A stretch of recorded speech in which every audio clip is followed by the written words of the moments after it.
having my daughter, Georgia, was a blessing.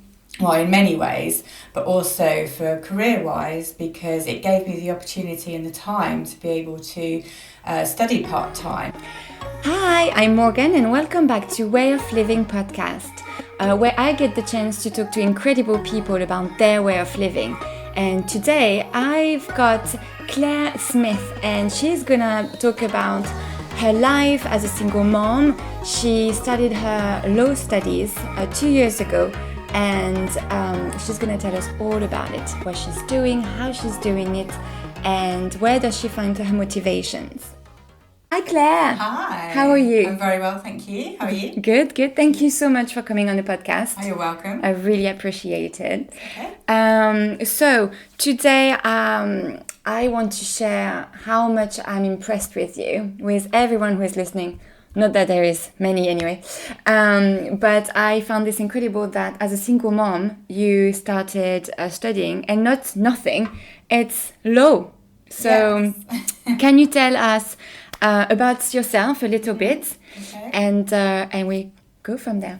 Okay, great. Yeah, well, I started studying my law degree a couple of years ago at the age of 36, which is obviously quite late in the day compared to normal. I'd originally studied a business degree at the normal age, and then gone into sales, which actually I've never had a job where I've needed that particular degree, so I do feel it was a little bit of a waste.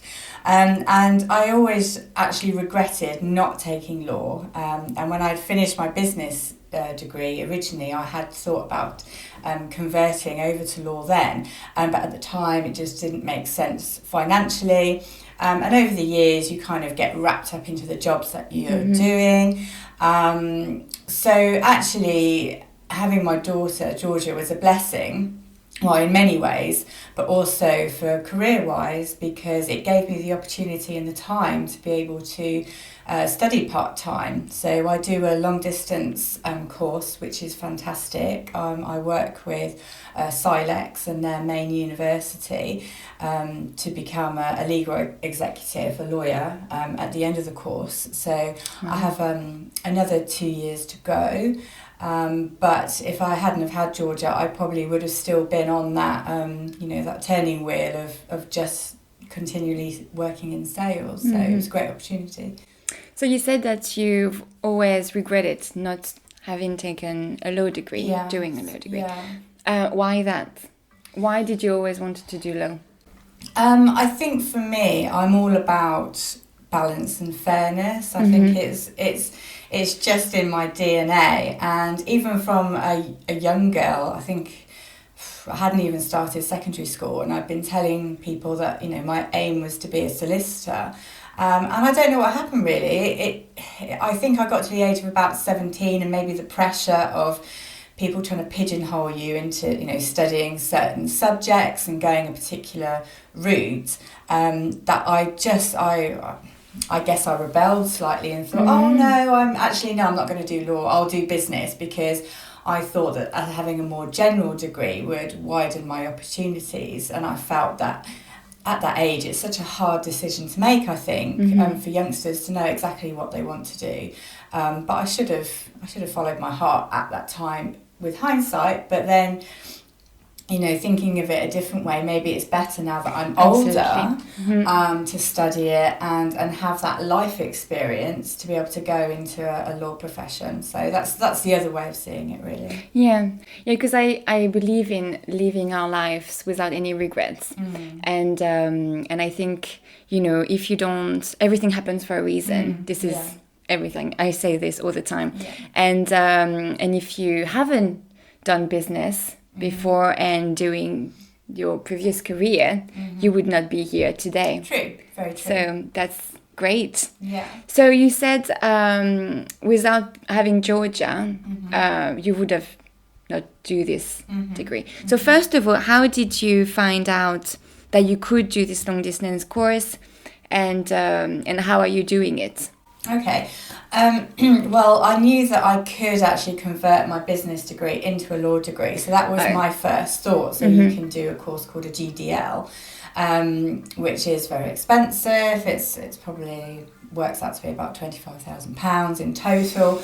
But that's the route I was going to go. And if it hadn't have been for the customer service team at the Silex University, I wouldn't have even known about the other option. Because when I explained to her what I was looking to achieve, that I ultimately would love to go into family law, so already I knew what area of law I wanted to go into. They suggested that actually going a legal executive route, which fundamentally you are a lawyer at the end of it, but you're a specialist rather than having to learn every area of law. Okay. So that's how I found out about the course, and then you can just sign up and you pay for your modules as you go along. So it's a really, though it is expensive, it's not expensive as doing a GDL. It works out to be just over about 10,000, but you can pay for it as you go, so you don't have to find all of that money up front. Is it 10,000 a year or for the whole 4 years? For the whole thing. Oh, Yeah, wow. for the whole thing. And you can work at your own pace as well. So, a lot of people who are doing it are working full time, so they just do it at weekends or after work. I'm in a strong position that I have some extra time to myself once a week, so I'm trying to get through it as quickly as possible, but I still think it'll be another couple of years. Some time for yourself once a week. Yeah. That's about it. So how do you juggle being a single mom and doing your studies? So you have only one day, or how do you schedule yourself and how do you manage your time? I have to be really dedicated to it. I've made this commitment, and I think again because I'm more mature that I've really committed myself to it. So generally I will do some work at my actual workplace in my lunch hour if I need to. When I'm at home with Georgia, my daughter, when she sleeps, so she sleeps a couple of hours still during the day, I study as soon as she's gone to bed. When it comes near exam time, I do study in the evenings as well. And generally that's how I work my days, and I have to stick to that schedule. So I know that per module that I'm studying, so I'm doing contract law at the minute. I give myself 5 weeks to go through everything, do all the assignments, the mock exam, and then I know I can move on to the next subject. So I'm very focused on what I need to achieve. So you have a job then on the side? Yes, I currently work as a legal secretary. So I decided that I wanted to get a job within that field to start getting the experience beforehand, and I was lucky enough to get a great job. I was offered it without having any previous legal experience at all. They knew obviously that I had studied probably at that point for about 9 months with Silex, and I was just incredibly lucky to get that job. The senior partner, when he was interviewing me, said, "Oh yes, I'm sure sales, transcribes really well over into law. You have to be personable, you have to get on well with people, understand them, be able to show empathy."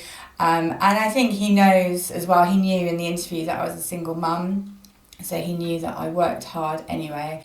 And that I was dedicated to do this. So I think hopefully that's why he took me on board. So you didn't hide the fact that you are a single woman, because I know that I'm looking for a permanent job as well. And I said it for the first time in an interview not too long ago, but usually I just don't say it because I'm scared that it's going to scare them off. Yeah, no, and I get that. But actually, with the right employer, which mine is, actually he saw it as a really positive thing, because he understands how hard you have to work as a single mum. He knows that I have some support, but not physical support in terms of looking after her. And he was very accepting of that. And they have been great, to be honest. If I've needed to pick Georgia up early from the nursery, if she's not feeling well, they are really, really supportive. And I think any employer that is worth their salt and is worth you working for will understand that. And they'll see it as a strength of you being a single mum, and not a negative. So you're not scared or worried that it's going to be hard to find a job when you graduate? Well, it's always in the back of your mind, absolutely. I mean, my ultimate aim is that, the business that I work for at the moment, they know what my plans are. And in the interview, I made it quite clear that within 2 or 3 years of working for them, I would be looking for a training contract position. So they already know that, so it's not going to come as a big surprise. I think how I handle the situation is going to be slightly different because obviously working as a lawyer, you're going to have to do longer hours. But I think at that stage, I'll be lucky that Georgia will be going into school. And I think my solution is going to be have an after-school nanny who'll pick her up from school and then look after her until I come home from work. And because it's literally, my workplace is a mile away, it's not too far to travel home. So, yeah, hopefully it works out. So that means you have already like kind of your basic plan for the next like 2-3 years. Yes. Yeah. So would you say that being a single mom, you have to plan ahead more? To a certain extent. However, I'm one of those people that doesn't want to be confined or restricted in other ways. So I do try and live my life day by day, but I do have a general idea of what I want to achieve over the next few years. But I'm also quite flexible. So if something doesn't work out, then I'll just go a slightly different path. Because I made a big change about 2.5 years ago now to move down south. And that was a big change in itself, moving away from friends up north. So I know I can do it. With the little one? Yes. That's absolutely. A big change, yeah. You're scared.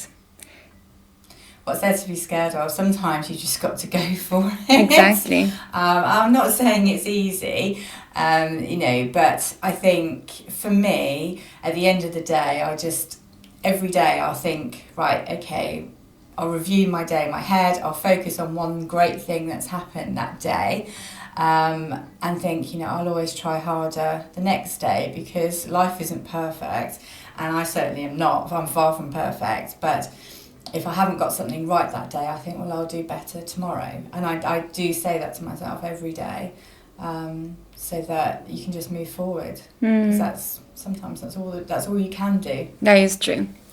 What do you think is, because I've just finished my degree, so as a single mom I did this already. It's not as hard as law, I think. I don't know. But so I know how hard it can be, how sometimes you just want to be alone and lock yourself in your room and maybe just work, but you can't. You have to juggle everything. Yes. What would you say? So I think as a mother, because my kid is super cool, like I could just I can do whatever I want, and she's just super calm. She knows her place when she needs to. But even though she's great, I think in my studies, that was the hardest part of, in the evening, you're not free until, well, for me, until 8:30, until they really fall asleep. Yeah.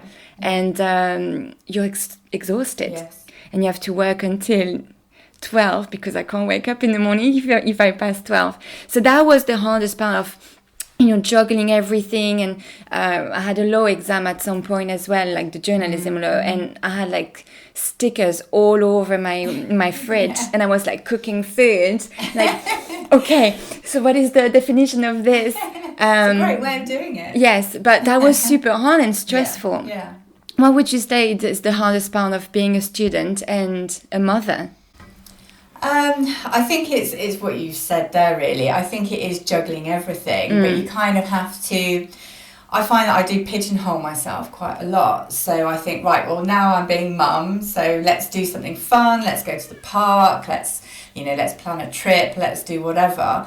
But when it's work time, I do focus on that. I think, right, this is my time for studying and I have to do it. And sometimes I really have to force myself to do it because I just think, I don't want to do it. I'd rather sit outside in the garden because it's a lovely day, or whatever. But I'm not going to achieve my goal if I if I give up. Yeah. And sometimes I will relax on myself and I think, oh, well, I'll do a bit extra tomorrow. And that's okay. And I think the trick is not to beat yourself up too much over that. Like, you have to give yourself a little bit of a breathing space, because I think the one thing is, obviously, when you're a single mum, you feel you're so committed to that role of being a mum, you can kind of lose yourself a little bit. But it's so important to keep hold of your own identity and what's important to you. And I think, you know, getting out there and meeting new people. I go to the gym now as well, so that has really helped mentally be able to like refresh and focus. But it's hard. Self-care. It's really, really hard, and sometimes it might just be having a bubble bath and a glass of wine or something, and it can be really, really small things, because there are dark times where you sit there and you just feel completely hopeless, or might cry over something really small but you feel like you're failing at everything, but you really have to just pick yourself up and carry on. It's hard. It is hard, but that's why I do tend to take things day by day, rather than feel overwhelmed of an entire week even sometimes. So that's just the way I have to break everything down into more manageable pieces. Yeah. Do you think what was the best thing about making this decision of, moving to the south, studying, being on your own, leaving your friends? Do you think it's a good decision, and what's good about it? I think it's the best decision I ever made, because I finally feel like I'm doing what I want to do, and I feel closer to me being myself. I think historically I've lived my life more for other people, and that has now stopped. I made the decision to make a complete life change, and being in my late 30s, starting studying again, which is not an easy decision to make, and being a single mum, I just think it all has its great moments, it all has its tough moments, but I feel at least I'm living my life that I want to lead. And I've made some fantastic friends down here who've been incredibly supportive. So there's not a day that goes by that I'm not incredibly grateful for actually the turn of events that happened, and which has put me in the position that I am in now. Do you have any support? Because you were talking about support earlier. What kind of support do you need, and do you have?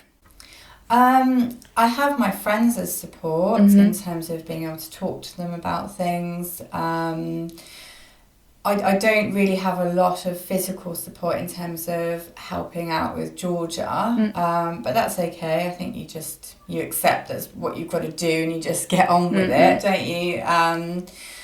But I'm helped a lot sort of in financial terms, in terms of my cousin lives locally, and my auntie, and then my sister. They always help me buying things for Georgia, or making sure she's got shoes, because they're expensive.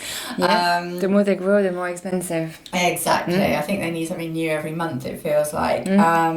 So I'm supported in that way, so I'm eternally grateful for that. And then obviously the mum friends that I've made have all got children similar kind of age, and that is worth its weight in gold.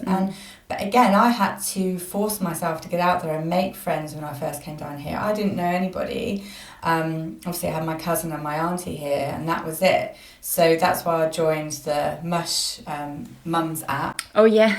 To meet some new people. I talk about this app to everyone. Yeah, I think it's great. And for me, though I have made other friends off it, actually the three main friends that I have, I met through that app. Really? Yeah. Which, I think is great. And though I did meet some people that I didn't click with and didn't get on with, they were still really lovely people. But again, that's not an easy thing to do, like meet up with people that you don't know. And you really have to sometimes put yourself out there and put yourself out of your comfort zone. Yeah.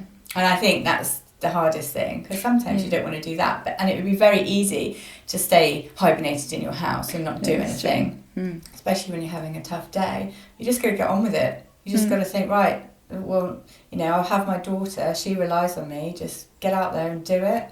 And that has been, fantastic. Yeah. So for anyone who doesn't know about Mush app, MUSH, it's like a dating app for moms. Yeah. Tinder for moms. Tinder for moms. Yeah, that's great. So, I would like you, if you have any advice or anything, to push anyone who is listening or watching, what should they do? And how do you do it? How do you do it? How do you find the motivation? Don't get me wrong, there are some days where it is tough to be motivated. I think what I've already covered really in terms of taking each day at a time, because I think when you've got a lot on your plate, it's very easy to feel overwhelmed. But if you break it down and think, even, for example, when I have to go to the airport, it's in Stansted. I have to get 2 trains and a tube to get there, to be able to go over to France where there's family. And sometimes even thinking about that was quite overwhelming. But I used to think, right, we're just going to walk to the station. That's all we're going to do. That's going to be easy. So we walk to the station. Right, we're going to get on this train and then we're going to go to the next station. And my brain was working in that way so that I didn't get overwhelmed and sort of a bit flustered about the whole thing. So it's breaking everything down. Everything. Yeah, you're really into schedule. Yeah. I'm more about not having schedule, having like a broad idea of what's going to have to happen. Yeah. And for example, like going to the airport. I've done this since she was like 3 months old. Yeah. My daughter. But I know I have to get that train and be there at around that time. And then we'll see. Because anything can happen. True, that is very true. And then if I have my schedule and the routine or the next step is broken, I fall apart. Okay. I need to be more free about the way I do things. It's like when I go on holiday, I've got like sort of a list of what I want to do, but not day by day. Okay, yeah. Because so moms are different. We do our things differently. Absolutely. And this is okay. Yeah, absolutely. Yeah. You've got to find your own path in things. Absolutely. So, yeah. No, but it's all good. As long as you get the result that you want at the end, it doesn't matter how you do it, but you have to find your way. But all I can say is that people just need to, if you want to go into studying, just get as much advice as possible. Yeah. But it's doable. Don't shy away from it because you think it's too expensive. I mean, I'm a single mum. I don't have a lot of money, but I'm still managing it somehow. Don't know how, but it is happening. And you've just got to, just keep going. That's all you can do. Keep going. I feel like jumping, just jump in the water, just do it. And then you'll see. And not overthink it. No. Because if you overthink it, you talk yourself out of it. Yeah. Get as much information as you need to. Yeah. Like for the like you're doing something completely different than I did, but I got some help from the government to pay my studies and stuff. So like there's so many things on Google. And so many people you can talk to as well, with the financial help, what you have to do, what you're going to have to do, what school you can go to, blah, blah, blah. And then after that, when you have all the information that you need and more, do it. Absolutely. Be confident. Fake it until you make it. Absolutely. I say that all the time too. That's the same. I was like, I'm going to do it. I can do it. And sometimes I was like, what am I doing? What am I doing? But I know that feeling. Yeah. Just follow your heart. If there's a dream that you've got, then just go for it because you only got one life. And you don't want to live to regret anything, really. Yeah, and it's not because you've got your heart broken once that you are no one. Exactly. You can be, again, your own self. Exactly. With the little one. Or 2 or 3, who knows? 1 is fine. For now, it's absolutely fine, So the final thing is believe in yourself. Do what you want to do. Don't listen to people who want to bring you down. Be your own self, as Claire said. you are your own person. And thank you for watching and listening, and see you next time. Thank you so much, Claire. You're welcome. And bye. And don't forget to subscribe.